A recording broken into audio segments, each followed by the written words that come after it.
Clemson Sports Talk on a Thursday afternoon against Clemson and Georgia Tech coming up this Saturday. Death Valley, the Atlantic Coast Conference opener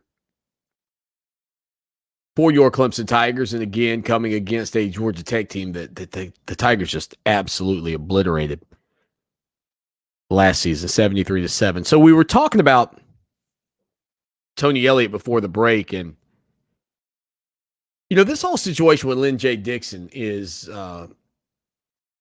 strange, to say the least. Now, yesterday, after we got off the air, I was on the air in the upstate on 105.5 The Roar. My buddy Mark Childress was hosting his show.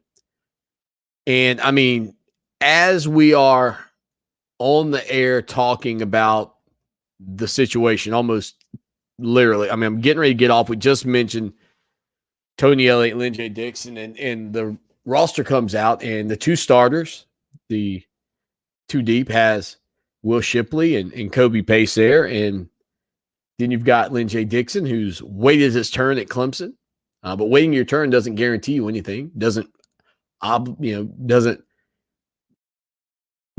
you to playing time or starting or anything. Is third on the depth chart. And with Pace and Shipley being, quote, who's going to be the starter. Now, I've had people reach out to me. You can text me as well, 803-450-0086. And they said, man, I don't like the way Dabo Swinney's handling this. But I was talking with Tyrese Ingram, who writes for us over on our website yesterday, and he made a great point. And I think this is key. Now, look, if you want to argue that you didn't like it when Dabo Swinney came out and said, when he was asked what's going on with Lyn J Dixon after the game on Saturday, where he came out, he was a starter. Started first couple of plays and then kind of vanished for a while. And Dabo Swinney's answer was, look, he's got to grow up. It's simple as that. And some people didn't love that. Didn't think that was, whether it's how Swinney said it or what he said. I mean, I'm not 100% certain, as to what made people feel that way or feel like it was maybe too much. But the truth is that when Clemson was in the playoff for the first time back in 2015, I vividly remember we're driving down the road, we're going to the game, driving to Miami. It's the day before the game, maybe 2 days before the game.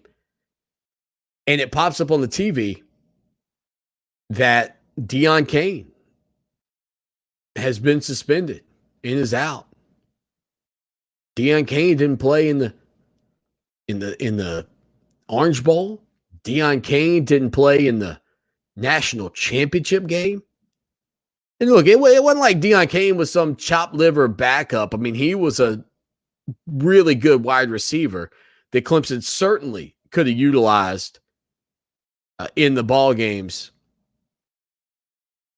In addition, in the ball games in Miami and out in Arizona. In addition to that, that's a championship game. And if you just go, well, it's a championship game, we're going to let him play, then you really kind of let your team down as a whole. So if Swinney was willing to do that, and Tyrese said it, and it made so much sense to me, then why would we in any reason believe, why would we believe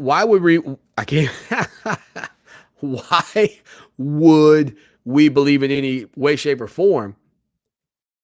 And again, no offense here.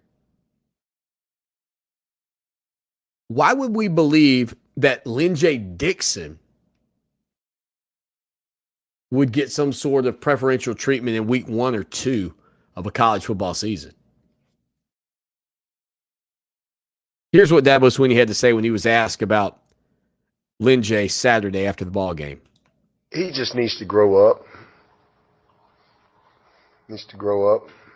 You know, it's just that simple. You know, he needs to be a team player and just grow up. He's a very good player. Obviously, he's very talented, and we've seen that. But just need him to stay out of Spiller's doghouse. That's really it. Dabo Swinney again talking about Lyn J Dixon. You know, again, we don't know the exact particulars on it, and I didn't get a chance to listen to all of Dabo Swinney's teleconference today, but you have to have standards.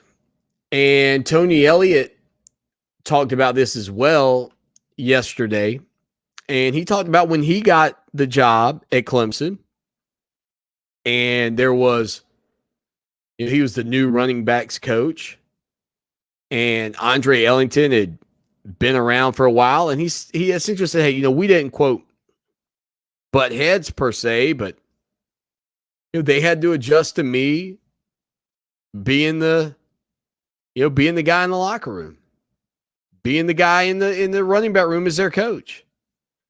And so, you know, I think from the perspective of what's going on right now, yeah, it's tough for Lyn-J, but the reality is, dude, you got to listen to what your coach, your position coach is saying. Here's Tony Elliott. Right. I have, because I've been, a part of his life, but at the same time too, CJ has to establish the culture in that room. And really the biggest thing is just accountability and communication between the two. And I remember when I first came in, I had Mike Bellamy, I had DeMont Bice, and, Ellington was an older guy, had Hot Rod, and I had to establish, the dominant role in that room. And obviously Ellington had been here for a while, and not saying that we butted heads, but we had to get on the same page. So there you go. Tony Elliott, similar situation. We hit a break, hour 2. Mike Uva joins us. Clemson Sports Talk with Lon Swan on Columbia.